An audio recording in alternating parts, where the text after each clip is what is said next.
refusal analysis tayo. Na-refuse ba ang study permit application mo dahil sinabi ng officer na downgrade o redundant ang napili mong program? Ganito ang nangyari sa isang applicant. Ang applicant ay mayroon ng degree in practical nursing pero nag-apply siya para sa diploma in healthcare aid sa Northwest College. So ayon sa visa officer, comparable na ang dati niyang education na sa proposed program. So hindi rin malinaw kung paano makatutulong ang healthcare aid program sa kanyang career progression. So sa madaling salita, ang naging concern ng officer ay bakit ka gagastos ng malaki para mag-aral sa Canada ng program na maaari namang mas mababa o halos kapareho lamang ng natapos mo sa Pilipinas. So hindi rin nakita ng officer na reasonable ang cost ng international education kumpara sa possible career at employment benefits.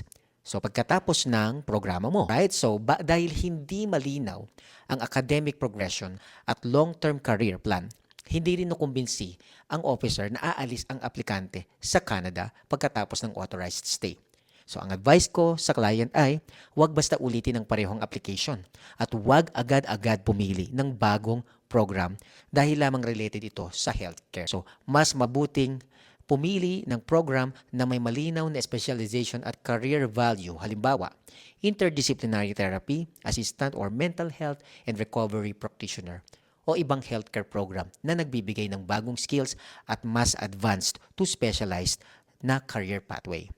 Hindi sapat na iba lamang ang pangalan ng bagong program. So, kailangang maipaliwanag, una, ano ang bagong knowledge at skills na makukuha sa program. Pangalawa, paano ito naiiba sa previous education at work experience ng applicant. Pangatlo, paano nito mapapabuti ang career opportunities pagbalik sa home country. At pang-apat, reasonable ba ang tuition at overall cost kumpara sa expected career benefits. So, kailangan ding suportado ito ng maayos na statement of purpose, career plan, employment research, at credible financial documents. Remember, hindi automatic na ma-approve ang application dahil lamang nagpalit ka ng school o program.